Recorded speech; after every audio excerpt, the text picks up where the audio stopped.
നമസ്കാരം എല്ലാവർക്കും എൻ്റെ യൂട്യൂബ് ചാനലിലേക്ക് വീണ്ടും സ്വാഗതം. ഞാനിന്ന് എൻ്റെ വീഡിയോയിലൂടെ പറയാൻ പോകുന്നത് റിക്രൂട്ടിംഗ് ഏജൻസി രജിസ്റ്റേർഡ് ആണോ അല്ലേ എന്നുള്ളത് നമുക്ക് എങ്ങനെ മനസ്സിലാക്കാം എന്നുള്ളതാണ്.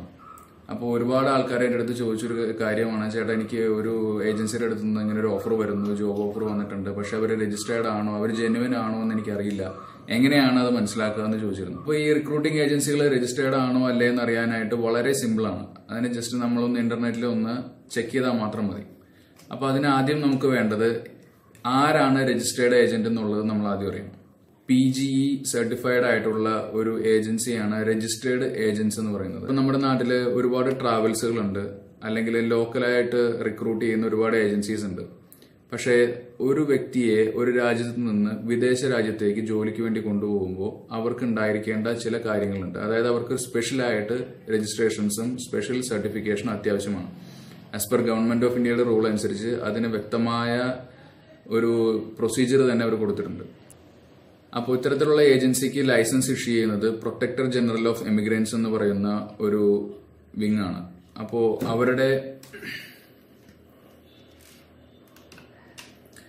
അപ്പോൾ ആരാണ് പ്രൊട്ടക്ടർ ജനറൽ ഓഫ് എമിഗ്രൻസ് നമുക്ക് നോക്കാം. അപ്പോൾ നിങ്ങൾക്ക് ഇപ്പോൾ ഈ ലിങ്കിൽ കാണാൻ പറ്റും. അപ്പോൾ ഞാനൊന്ന് വായിക്കാം. Protector general of emigrants. Protector General of Immigrants under Ministry of External Affairs is the authority responsible for protecting the interest of Indian workers going abroad. PGE is also the registering authority to issue registration certificate to the recruiting agents for overseas manpower exporting business.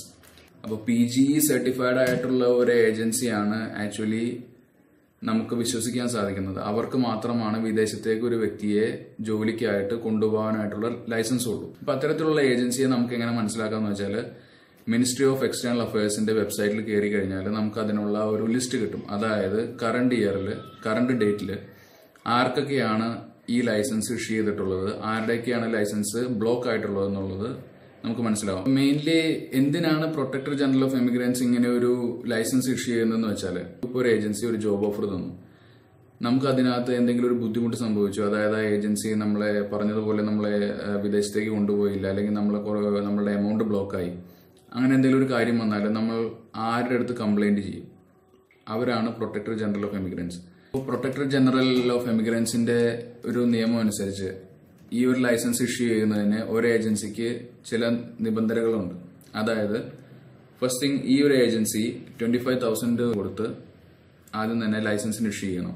അതുകൂടാതെ ഒരു 50 lakhs bank guarantee അല്ലെങ്കിൽ 50 lakhs deposit ministry of external അഫയേഴ്സിന്റെ പേരിൽ deposit ചെയ്തിട്ടുണ്ടായിരിക്കണം. ഈ 50 lakhs ആണ് നമ്മളുടെ ഒരു guarantee എന്ന് പറയുന്നത്. നമ്മൾക്ക് എന്തെങ്കിലും സംഭവിച്ചാൽ, ഈ ഏജൻസി മുഖാന്തരം നമുക്ക് എന്തെങ്കിലും പ്രശ്നം ഉണ്ടായാൽ നമ്മളുടെ കാശ് തിരിച്ചു കിട്ടാനുള്ള ഏക ചാൻസ് ആണ് ഈ ഡെപ്പോസിറ്റ്. അപ്പോൾ ഇത്തരത്തിലുള്ള ഏജൻസികളെ മാത്രം സമീപിക്കുക. നിങ്ങൾക്കൊരു ഓഫർ വരുമ്പോൾ നിങ്ങൾക്ക് വന്നിരിക്കുന്ന ഓഫർ ഏത് ഏജൻസി വഴിയാണെന്നുള്ളത് ആദ്യം മനസ്സിലാക്കുക. ഈ ഏജൻസിക്ക് നിങ്ങളെ റിക്രൂട്ട് ചെയ്ത് കൊണ്ടുപോകാനുള്ള ലൈസൻസ് ഉണ്ടോ എന്നുള്ളത് ഈ വെബ്സൈറ്റ് വഴി ചെക്ക് ചെയ്യുക. അപ്പോൾ ഈ വെബ്സൈറ്റിന്റെ ലിങ്കും ഇതിന്റെ ഡീറ്റെയിൽസും ഞാൻ എൻ്റെ ഡിസ്ക്രിപ്ഷനിൽ കൊടുക്കുന്നുണ്ട്.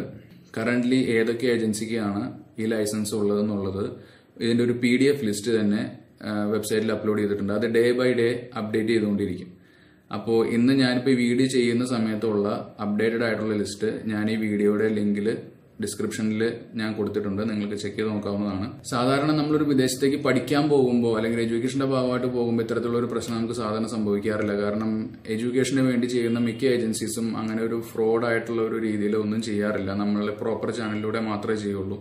അവരുടെ കമ്മീഷൻ എന്ന് പറയുന്നത് നമ്മൾ ആ ഒരു യൂണിവേഴ്സിറ്റിയിലേക്ക് രജിസ്ട്രേഷൻ എടുക്കുമ്പോൾ, എൻറോൾ ചെയ്യുമ്പോൾ യൂണിവേഴ്സിറ്റിയാണ് ഈ ഏജൻസിക്ക് എമൗണ്ട് കൊടുക്കുന്നത്. അതാണ് അവരുടെ പ്രോഫിറ്റ്. പക്ഷേ നമ്മൾ വിദേശത്തെ രാജ്യത്തേക്ക് ജോലിക്ക് വേണ്ടി കൊണ്ടുപോകുമ്പോൾ സിറ്റുവേഷൻ അങ്ങനെയല്ല. നമ്മളുടെ കയ്യിൽ നിന്ന് വാങ്ങിക്കുന്ന ലക്ഷങ്ങളാണ് ഇവരുടെ പ്രോഫിറ്റ്. അപ്പോൾ ഇത്തരത്തിൽ നമ്മളുടെ കയ്യിൽ നിന്ന് വാങ്ങിക്കുന്ന ഏജൻസികൾക്ക് ഇതിനുള്ള ലൈസൻസ് ഉണ്ടോ എന്നുള്ളത് നമ്മൾ അറിയണം. ഒരുപാട് മെസ്സേജ് എനിക്ക് വരുന്നുണ്ട്. കാരണം ചേട്ടാ, എന്നെ ഒരുപാട് പേര് പറ്റിച്ചു, എന്റെ കയ്യിൽ നിന്ന് ഇത്ര ലക്ഷം വാങ്ങി, ഇതുവരെ എനിക്ക് ജോലി തന്നില്ല, അത് നഷ്ടപ്പെട്ടു പോയി എന്നൊക്കെ പറഞ്ഞു. പക്ഷെ അങ്ങനെ ഒരു സിറ്റുവേഷൻ വരുമ്പോൾ നിങ്ങൾ ആരുടെ അടുത്ത് കംപ്ലൈന്റ് ചെയ്യും? ഇപ്പോൾ നിങ്ങൾക്കൊരു ഓഫർ ലെറ്റർ കിട്ടിയെന്ന് വിചാരിക്കുക. ഈ ഓഫർ ലെറ്റർ ജെനുവിൻ ആണോ, ഈ ഏജൻസിക്ക് ഇതിനുള്ള റൈറ്റ് ഉണ്ടോ എന്ന് അറിയാനായിട്ട് പ്രൊട്ടക്ടർ ഓഫ് എമിഗ്രൻസിന്റെ ഓഫീസസ് നിങ്ങളുടെ എല്ലാ സ്റ്റേറ്റ് വൈസും ഡിസ്ട്രിക്ട് വൈസും മിക്ക സ്ഥലങ്ങളിലും ഉണ്ട്. ഇപ്പോൾ ഒരു ഉദാഹരണം പറയുകയാണെന്നുണ്ടെങ്കിൽ എറണാകുളത്ത് പനമ്പള്ളി നഗറിലാണ് ഇതിന്റെ ഓഫീസ് ഉള്ളത്. അതേപോലെ തന്നെ പല സ്ഥലങ്ങളിലുണ്ട്. അപ്പൊ നിങ്ങൾക്ക് അങ്ങനെ ഒരു ഓഫർ ലെറ്റർ വരുമ്പോൾ തീർച്ചയായിട്ടും ഇവരായിട്ട് കൺസൾട്ട് ചെയ്യുക, ഇവരുടെ അടുത്ത് ക്രോസ് ചെക്ക് ചെയ്യുക. അതിനുശേഷം മാത്രം എമൗണ്ട് കൊടുക്കുക. 1 രൂപയാണെങ്കിൽ കൂടെ രജിസ്ട്രേഷന് വേണ്ടി കൊടുക്കുന്ന തുക എത്ര ചെറുതായിക്കോട്ടെ നിങ്ങളത് ഉറപ്പ് വരുത്തിയതിന് ശേഷം മാത്രം കൊടുക്കുക. രജിസ്റ്റേർഡ് ഏജൻസിന്റെ ഒരു ലിസ്റ്റും ഇതൊരു PDF ഫയലാണ്. ഒരുപാട് പേജസ് ഉണ്ട്. അതായത് എൻറ്റയർലി ഇന്ത്യ ഇതിനകത്ത് കവർ ചെയ്തിട്ടുണ്ട്. ഇതിൽ സെക്ഷൻ വൈസ് സെക്ഷൻ, അതായത് ഡിസ്ട്രിക്ട് വൈസ് അതുപോലെ സ്റ്റേറ്റ് വൈസ് ഇത് സെപ്പറേറ്റ് ചെയ്തിട്ടുണ്ട്. അത് ഇതിന്റെ ഒരു സാമ്പിൾ നിങ്ങൾക്ക് ഇപ്പോൾ ഇവിടെ കാണാം. അപ്പൊ ഈ സാമ്പിളിൽ നോക്കുമ്പോഴും നിങ്ങൾ ശ്രദ്ധിക്കേണ്ട പ്രത്യേകം ഒരു കാര്യമുണ്ട്. അതായത് ചില ഏജൻസികൾ, നമ്മളുടെ നാട്ടിലുള്ള ചില ഏജൻസികൾ നല്ല റെപ്യൂട്ടഡ് ആയിട്ടുള്ള ഏജൻസീസ് ആയിരിക്കാം, വർഷങ്ങളായിട്ട് പ്രവർത്തിക്കുന്ന ഏജൻസീസ് ആയിരിക്കാം. പക്ഷെ അവരുടെ പേര് ഇപ്പൊ നമ്മുടെ കേരളത്തിൽ നോക്കുകയാണെന്നുണ്ടെങ്കിൽ, ഇപ്പോൾ ഒരു എക്സാമ്പിൾ പറയുകയാണെങ്കിൽ എറണാകുളത്തുള്ള ഒരു റെപ്യൂട്ടഡ് ആയിട്ടുള്ള ഒരു ഏജൻസിയുടെ പേര് ഈ ലിസ്റ്റിൽ കാണുന്നില്ല എന്ന് വിചാരിക്കുക. പക്ഷെ അതിനർത്ഥം ഇവർക്ക് ലൈസൻസ് ഇല്ല എന്നുള്ളതല്ല.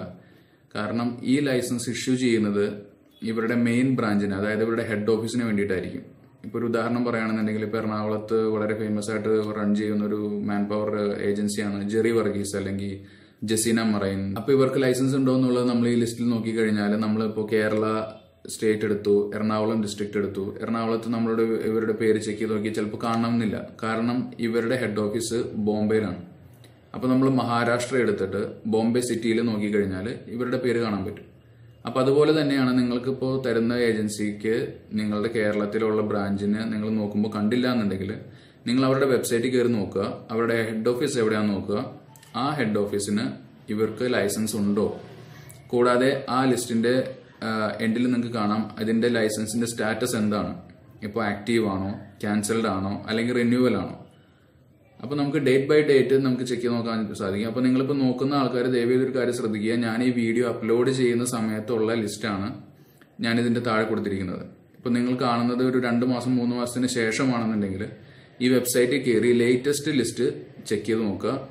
അതിനുശേഷം നിങ്ങൾക്ക് വരുന്ന ജോബ് ഓഫർ ജെനുവിൻ ആണോ അല്ലേ എന്നുള്ളത് പ്രൊട്ടക്ടർ ജനറൽ ഓഫ് ഇമിഗ്രൻസിന്റെ ഓഫീസിൽ സമീപിച്ച് നിങ്ങളത് ക്രോസ് ചെക്ക് ചെയ്ത് നോക്കുക. ഓക്കെ ആണെന്നുണ്ടെങ്കിൽ മാത്രം ഫർദർ പ്രൊസീഡിംഗിലേക്ക് കിടക്കുക. അപ്പോൾ ഞാൻ ഈ പറഞ്ഞ ഇൻഫർമേഷൻ നിങ്ങൾക്ക് ഉപകാരപ്പെട്ടു എന്ന് ഞാൻ വിശ്വസിക്കുകയാണ്. അങ്ങനെ ഉപകാരപ്പെട്ടിട്ടുണ്ടെങ്കിൽ തീർച്ചയായിട്ടും എൻ്റെ ചാനൽ സബ്സ്ക്രൈബ് ചെയ്യുക, അതുപോലെ തന്നെ വീഡിയോ ലൈക്ക് ചെയ്യുക, നിങ്ങളുടെ ഫ്രണ്ട്സിനും എല്ലാവർക്കും ഈ വീഡിയോ ഷെയർ ചെയ്ത് കൊടുക്കുക.